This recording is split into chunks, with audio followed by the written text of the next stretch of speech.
Hello, friends, and welcome to another episode of TV is Our Real Mom. I'm Dave, I'm Catie. and in today's episode, we will discuss Survivor Season 31, Second Chance, Episode 8. Is that right? Yeah. Episode 8, entitled You Call, Will Haul. And where does that title come from, Catie? I think that was from Keith's little adventure when they won their reward and Keith was driving the Toto? Is that what it's called? I feel like it's actually, isn't it actually called a tuk-tuk or something, and he just called it a Toto? But I think that's the Keith name for it, is the Toto. Yeah, it's called a Toto, and that's why they put hashtag Totos on there, because he said it wrong. He did say it wrong, but that's why people love Keith. Yeah, that was Keith, a good Keith moment for sure. That was top-notch Keith nail, and we've missed that. There hasn't been enough of it this season. Mm-hmm. But hopefully, can Keith win? Can Keith win the season? Can he win? No, I don't think so. He might have been able to win. Why is he even on if he can't win? He might have been able to win the season he was originally on had he made it. But this season now, he's with so many people who value strategy above a lot of other things that I don't think he could pull out a win. Unless he's sitting at the end with someone like Abby, then I can definitely see it. I mean, it's not out of the realm of the possibility. It just seems unlikely. But I do think he'll get very far, get close to the end, if not all the way to the end. Yeah, I think you're right. It depends on who he's sitting next to, because I think most of the jury will value strategy more than anything. Or, well, not more than anything, but they'll value strategy enough to rule Keith out depending on who he's sitting next to. So right. Yeah, I don't, unless some strategy's going on inside his head and there's something to be said for the just go with the numbers and don't make waves, that kind of thing. I mean, that is a strategy. It's just not one that people respect very much. So this was a pretty great episode, wasn't it? I mean, I thought it was pretty good. Oh gosh, I thought it was going to be the saddest episode ever. The edit had me thinking for sure that our boy Fishback was going home. And I feel like, I mean, if anyone out there watches Rob Has a Podcast, which if you're watching this, you probably do, Fishback always talks about the edit, and that's like his big thing. So I feel like maybe it's just me, or maybe someone else is thinking this, but I feel like the producers are giving him the craziest edit, most misleading edit, just because of all the stuff he said about the edit in the past, just to throw people off about what his true story is. Because the edit tonight totally made you think that Fishback was going home, right? Yeah. Honestly, I loved the edit just for the sheer fact that it totally fooled me at all turns in the road. I was never right. Everything that I thought was going to happen didn't happen based on what I was seeing in the edit. So there was kudos. One thing, like right before Tribal Council, where Sierra or Kelly says, "So who should we do, Steven or Savage?" And that was the only hint. There was just a throwaway line. They didn't discuss it any further. That was the only hint that Savage could actually be on the chopping block. And so I thought either they're really trying to mess with us and Savage is actually going to go, or this whole episode has just been a long farewell to Steven Fishback. I'm so glad it's the former. So yeah, right at that moment that you just mentioned, that's the only time for a second I was like, Idol, Savage. I was like, Kelly's playing the Idol, Savage is going home. And then it didn't take long for me to be like, oh, never mind, it's Fishback, or not Fishback. I'm like, oh, she's not gonna play it. It's Sierra. Like, Kelly got word that they were voting for Sierra, so she's not gonna play it. It's gonna be Sierra. And I thought that was gonna be it, but man, I was wrong. The combination of the two, the Idol and getting rid of Savage, seemed too wonderful to even be possible, because wonderful things like that so rarely happen on Survivor. Wonderful, unexpected things. Yeah. So for both of those things to happen, oh my God, it was a stellar moment. I mean, where would you rank that on the list of Idol plays? That's the thing. There really are so many great Idol plays, but I would say it's in the top 5. But I think it gets beat out by a couple other ones, but I would say maybe third place. I'd put it at third place. Okay, but think about the ones. Let's not count the ones that include more than one idol, because this was only those don't count. Well, they're in a league of their own. I mean, this was just a one idol play. So if you were doing a list of one idol plays, this would probably be pretty close to the top. Yeah, I guess if you're going off of single idol plays, this could very well be number one for me personally. She invalidated 9 votes. That's the most votes ever invalidated by an immunity idol. 9 votes did not count. Yeah, and I love that when Jeff was reading it, it was 9 times he goes, Wentworth will not count. His Wentworth face doesn't will not change. count. Wentworth will not count. And he said it 9 times in a row. And literally, I actually started to get annoyed like the 7th time. Even though I was so excited for it, I was like, okay, that's enough. Because you wanted it to get to the last vote. Like, be like, who is it going to be? Is it Steven or Savage? Yeah, exactly. But yeah, such a glorious moment, because Savage, I mean, he's been a hit or miss character for me all season. There were a couple times where I kind of felt for him and maybe even rooted for him a little bit, but overall, I think he's been kind of an annoying character, and it was fun to see him go that way. Yeah, I mean, if you were going to write a poetic ending the only way it would have been more poetic would have been if Steven had played the idol and he had been the one in danger. You know what I mean? That would be the only way. But still, it was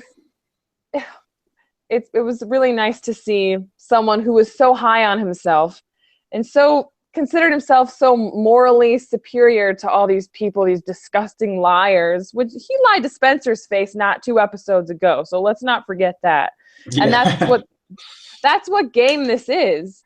So it just baffles me that people still come into the game with that philosophy. But anyway, it was nice to see him as mean as it sounds, it was nice to see him kind of cut down that month. I think he must not be very self-aware, because I mean, like you said, he said the lies and deceit are disgusting, and somebody only says that in the game, if they aren't aware of that, the fact they're doing that too, I mean, everybody's doing that, and he's obviously not aware of it. And so, I mean, on some level, he's not very self-aware. You know what I mean? No, I think he's very lacking in the self-awareness department, and that's a quality that's very important to success in Survivor. You have to be aware of how you're being perceived, not by people at home, but by the people you're playing the game with. And he, had no clue. Time and time again, he proved he had no clue. Yeah. So what do you think Savage's downfall in the game is? I think he was too vocal about this Bion Brothers, we need to stay strong, that whole thing. I think Jeremy's kind of playing that same game, but he's not as in your face about it, Savage laid his life on the line for Joe. You don't lay your life down in this game for anybody, whether or not you're freaking in love with him like everybody's in love with Joe. Especially somebody that could easily beat you at the end of the game.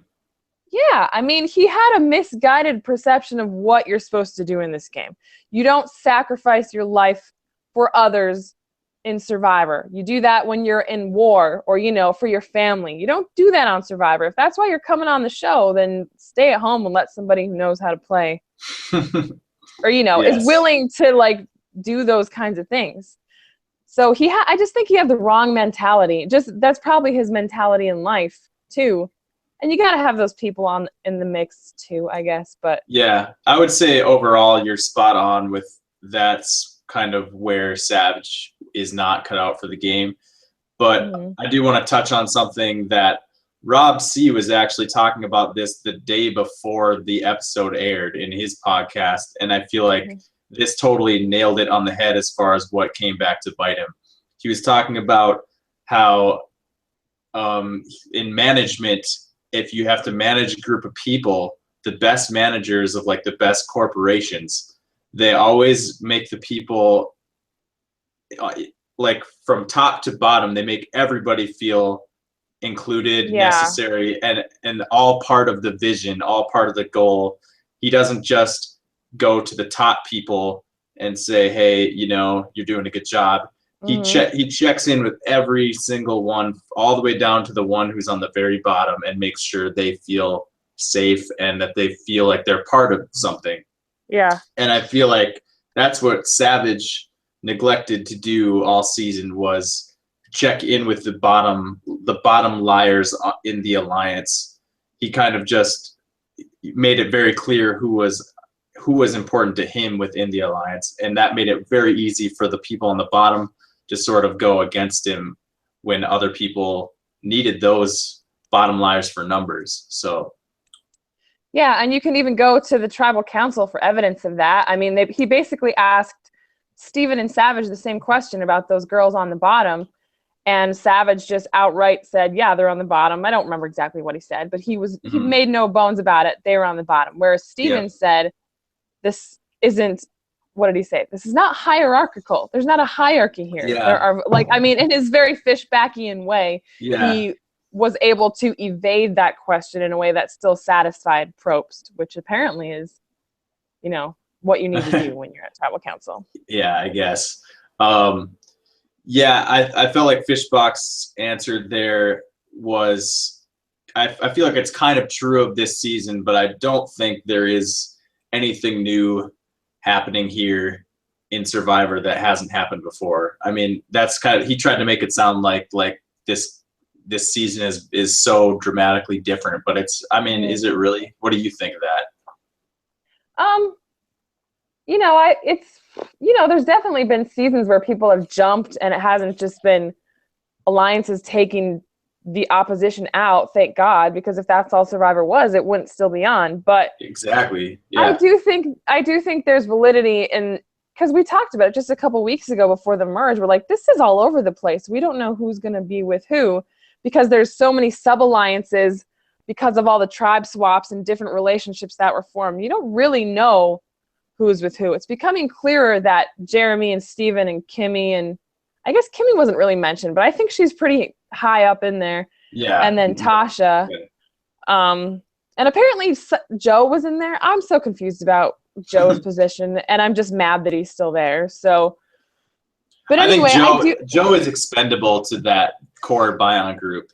They're using him as a number and as a meat shield. Jeremy wants Joe as a meat shield for a few more votes, I think.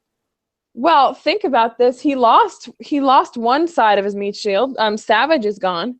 Mm-hmm. So, but I was thinking, I have a question for you. What do you think of this? Okay. Don't you think that Spencer could be a meat shield? I mean, I don't consider him one, but Jeremy could look at him that way, because the last two immunities, he's been right there in the running for it, and he's a threat to people. So couldn't he be another meat shield for Jeremy? Absolutely. I mean, in his season, he actually did pretty well in challenges also. I don't know why more people aren't looking at him as a challenge threat.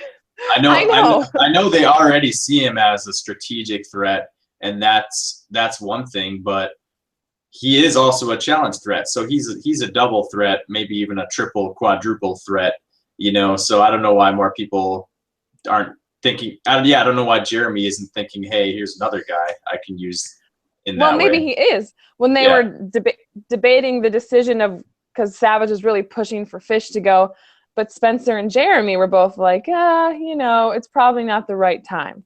And they weren't very, like, obvious about it, but Spencer was in on that conversation, which makes me think that maybe he does have some pull. Maybe he is in that group.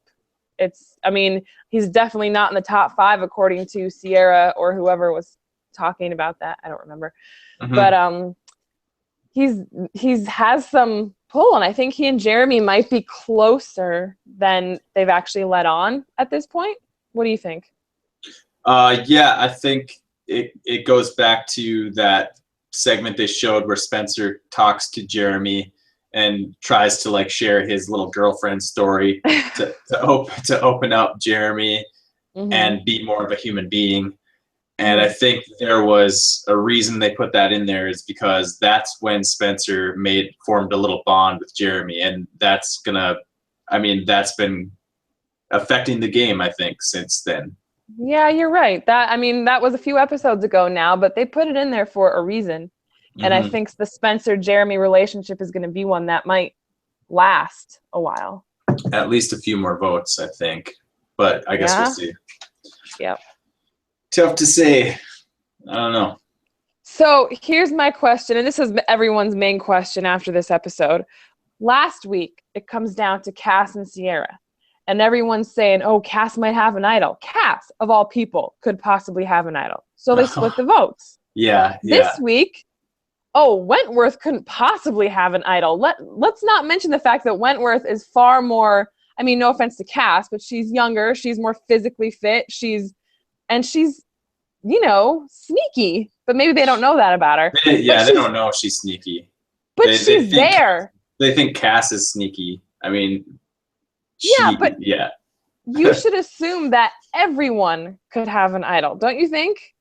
Yeah, it's kind of mind-boggling that they did split the vote for them, but not for this one. It's kind of weird because I don't know why you wouldn't when you actually have the right amount of numbers to do so, and still, why would you throw every single vote at her? It doesn't make sense. No, and Jeremy, if you watched A Secret Scene, they had a scene with Jeremy saying, oh, I don't think she has an idol. I just don't think she has one. And I'm like, Jeremy, you have not spent that much time with Kelly during this game. They've been on opposite tribes for most of the game, yet somehow he is convinced she doesn't have an idol? I don't know. Either she did put on a really good show and feeling like she was, or acting like she knew she was going home or something like that. But I just can't wrap my brain around why last week they split it, but this week they didn't when they needed to.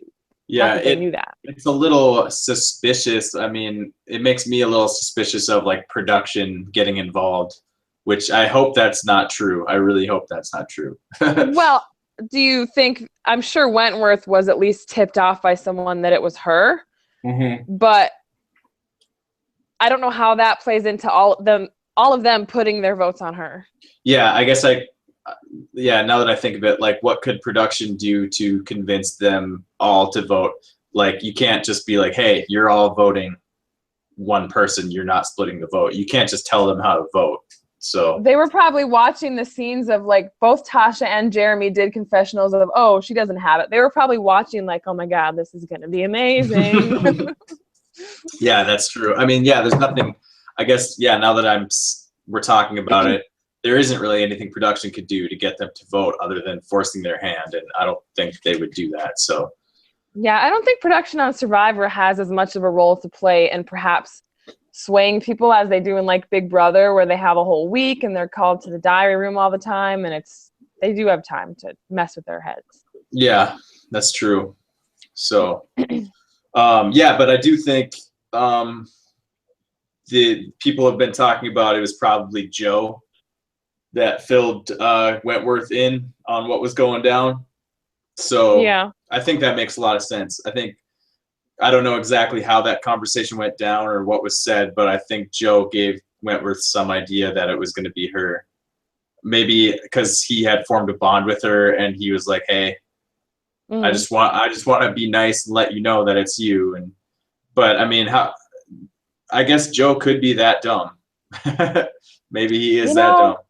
We haven't seen a lot of evidence of Joe being exceptionally smart. He's not dumb. We know that, but I don't know if his intelligence is on the level of some of the other people that are out there. Well, something like that goes beyond intelligence. Sometimes it's more of it's more like emotions, because you spend days with these people, and if he got tight with Kelly, he's not thinking straight. He's like, oh, I don't think she has an idol, so I'm he doesn't use his brain enough to overpower that urge, that strong urge to tell his friend that she's in trouble. So that's it's all theory, but that's I can totally see that's what happened, or that's what could have happened. Sure. So where do you see the three girls going from here? Do you think they're just going to get picked off now, or do you think something will happen? Was this a move that's actually going to change the game or not? That's a really good question, because it has happened in past seasons that that's what happens is they play the idol and they're saved for one vote, but then they aren't able to do anything about because they still don't have the numbers they need. I mean, nothing's changed there, so I wouldn't be surprised if they just get picked off. I guess it depends on like who's in charge, you know, who's really in charge and what do they want to happen. And that's a good question. Who do you think's really in charge and what do they want to happen? Well, what could they do? What are their options? I mean, Joe must know he's in trouble. So, and he knows that Fishback wants him out now. So, I mean, would Joe go over to the women and maybe swing someone else over? They'd need 2 more. Or is Joe just going to play it safe and stick with the guys? Because it would be smarter for him to try to get rid of all the guys, because if he's banking on winning challenges, he'll more easily beat Sierra and Abby and Wentworth than Jeremy. This is a pivotal moment for Joe. He needs to realize that is probably his best play. But I can't see him figuring that out. You know, I can't see him figuring that out in the moment, in the heat of the moment of the game. He's not going to figure that out. He's gonna go. He's a path of least resistance kind of guy. So I think that's what he'll do. He'll continue just going with the buy on people because he thinks he's so good with them. He's definitely more sensitive to the idea that they want to vote him out now. But I think he's going to try to stick with them just because it's easy. Yeah. In his own mind. Yeah. So. Well, it'd be really upsetting if, you know, the 3 girls go home. I mean, I'd be okay with Abby going home, but Wentworth will be the first one they go after now, you know? Yeah. Unless she can work something. If she's as good strategically as she is at, like, you know, snagging idols and keeping it secret for 3 weeks, then she might be able to finagle something. But so far, it seems like she's just kind of jumped from block to block just to make herself look like she's with them, when up until that point she wasn't with them. And as that's an okay strategy to keep you safe for a while, but now that there's a spotlight shining on you because of that move, I don't know. I mean, no one's going to let her do that. I mean, she's going to be the target. So yeah, didn't they show in the previews that everyone's looking for an idol now again or something? So my thought is the reason they're all so gung-ho about doing that is because they don't want Kelly to find another one. I mean, they're like, okay, we got to get Kelly next vote, and that's why they're all. Because they saw how freaking badass she was by playing it, and they were like, I want that to be me. So that's why they're that's true. That's actually a big part of it too. I'm sure they're like, wow, I want that moment. That's a sweet moment. So yeah. What's funny is, didn't they show Jeremy like helping look for an idol, and he already has one? Yeah, I mean, Jeremy's still got a secret idol too that nobody knows about, and I don't think he's in any danger for a long time, so he could keep that thing he's killing tucked it, away man. until he needs it. Yeah, this Jeremy. This game is Jeremy's to lose, man. This game is Jeremy's to lose right now. They were like, should it be Savage or Steven? Jeremy's name didn't even come up. Like, nope. It's unbelievable. Although he was called out for that by Sierra for the 4 people running it. But still, I think he's so good with everybody else. Yeah, it must really, you can't underestimate people's skills in Survivor. It must really come down to that. They're just like, man, Jeremy's such an awesome dude. Like, they're not thinking that on the surface, but in the back of their mind, they're like, Jeremy's so cool. And they're like, I don't want to vote him. You know? Yeah. And he's not coming off as a threat, like, in challenges at least, like Joe is. So and I even read that he tried to like lose muscle before he went out there just to be smaller and kind of blend into the background more, whereas Joe's I don't think it worked. Jeremy is jacked. Jeremy is absolutely jacked. He must have been way more jacked before though. Man, he must have been super jacked before.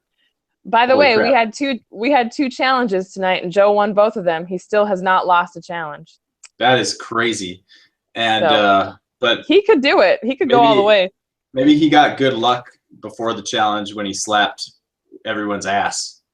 He Yeah, was slapping everybody's ass. He slapped Sierra's ass. He slapped Keith's. I think he slapped Keith's ass twice.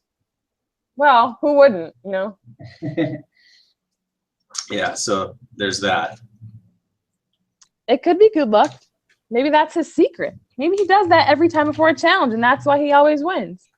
Yep, butt power. Hey, can we get a challenge, please, that doesn't involve balancing balls on a platform, because I'm over it. Not only is the Jeff Probst inappropriate commentary just getting ridiculous, but yeah. I mean, it's Joe's the same balls. Thing. Yeah.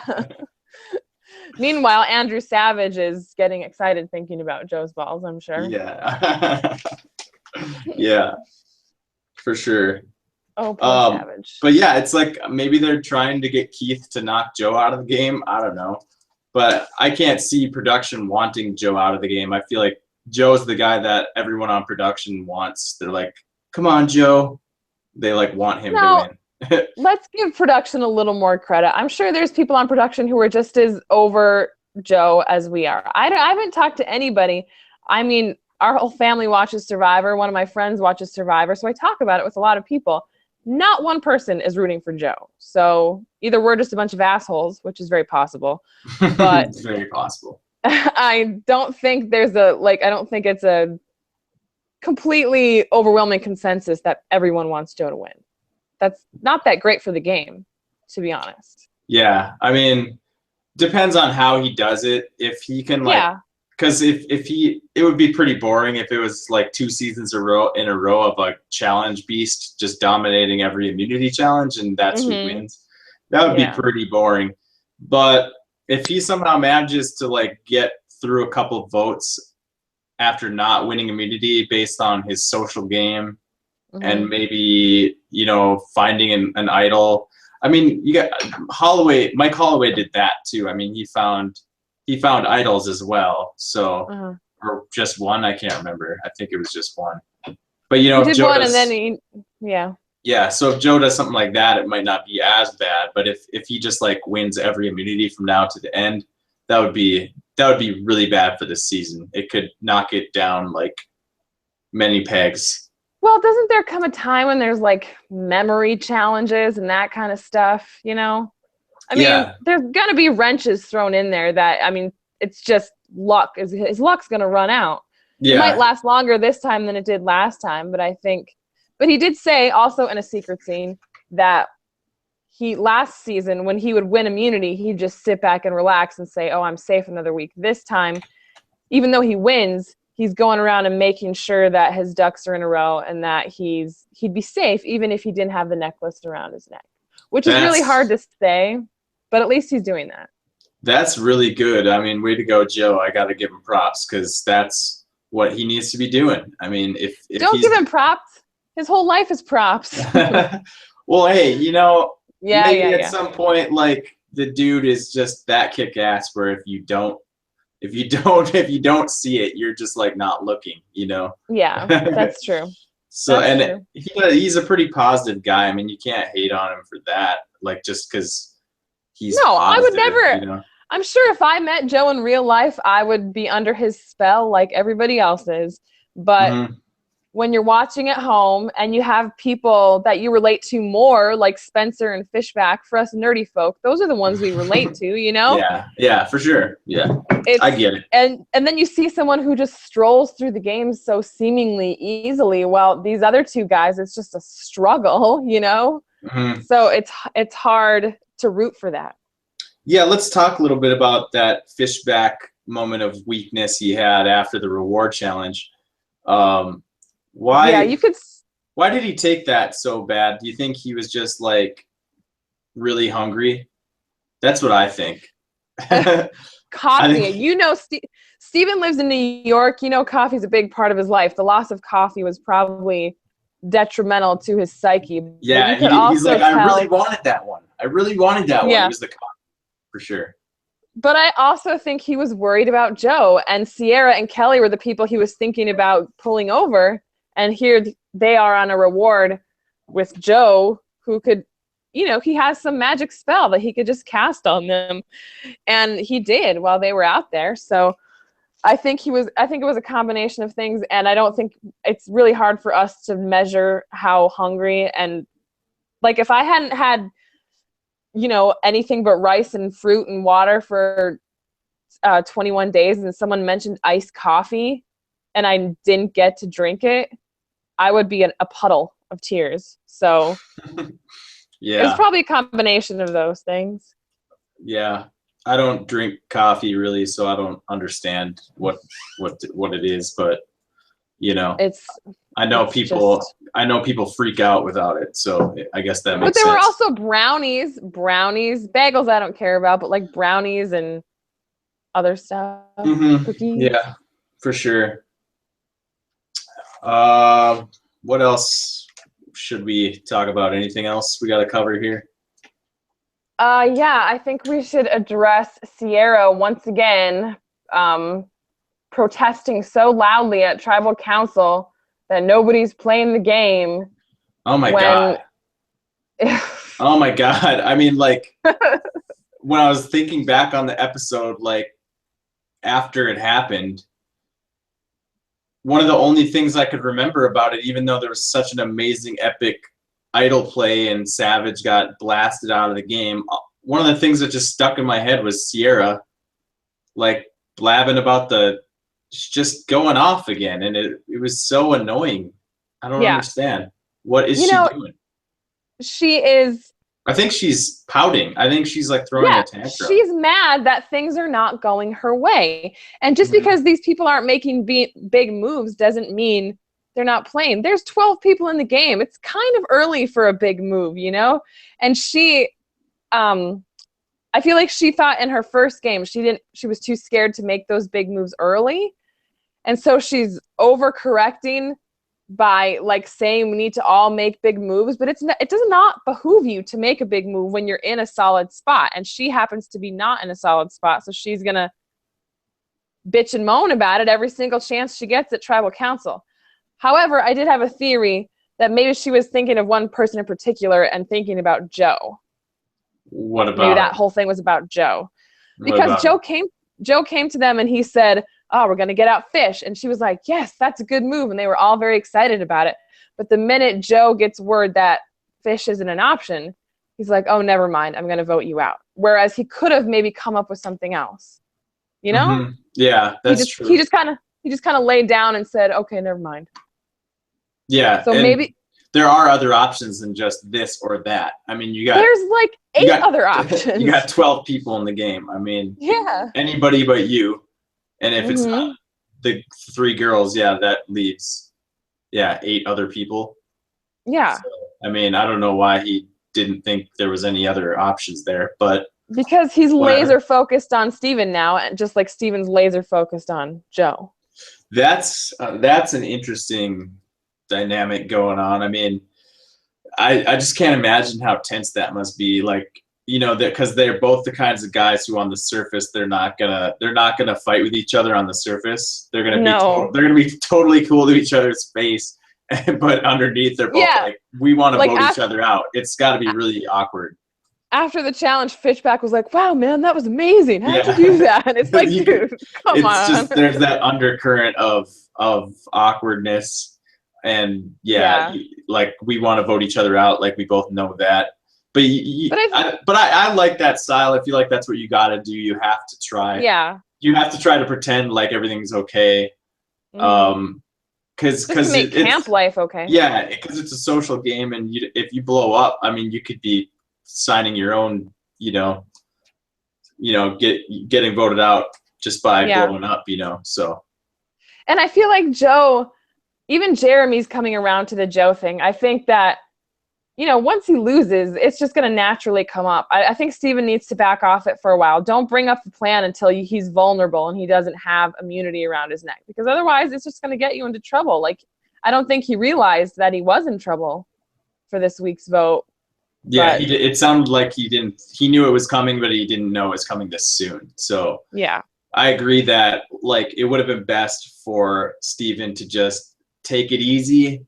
And because I mean, he doesn't need to like line this up way ahead of time. He could easily just once Joe doesn't get immunity, he could lock that down pretty quick. Yeah. I mean, because I don't know, though. I guess if you think about it, though, I mean, Joe, it makes sense, too, because Joe is going to be expecting, as soon as Joe doesn't win immunity, he's going to be looking around and seeing what people are doing. He's going to be a lot more attuned to people, you know, trying to get him out.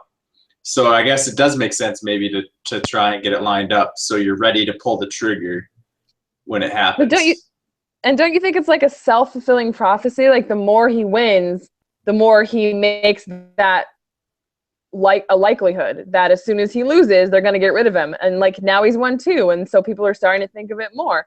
If he wouldn't win all the time, people, I mean, I know everyone says, oh, he has to win because otherwise he's gone. But I don't necessarily think that's true. If his other game is strong enough and he doesn't win all of them, I think he has a better shot. But if he keeps winning, that target just gets bigger and bigger and bigger. Yeah, to me, it's too late. I mean, it's too late. We've been talking about this since like the 3rd episode that Joe was playing the wrong way. His second chance, he was blowing his second chance by being Joey Amazing. And I think, it started back then and it's too late now. He can't just like change course. He's all in. Like he's all in. He's only got one option. Okay. And it's not a good way to play because of what you said about the challenges that are coming up.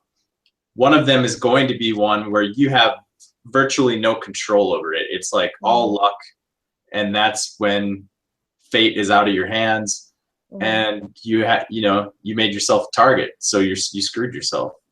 They're not all the challenges are about Joe's balls. So prepare yourself for a challenge that might not go his way. If they keep doing ball challenges, Keith's gonna get him one of these times. Yeah, he was close. Oh man, I was rooting for him. I really wanted him to pull that one out. Yeah, that was a close one. Keith is good with those balls too. So he is.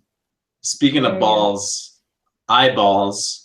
Sierra's eyeballs. They showed her. They showed her eye roll like 5 times, 5 close-ups on her eyeballs, like bugging out of her skull. That was another annoying moment from Sierra for me.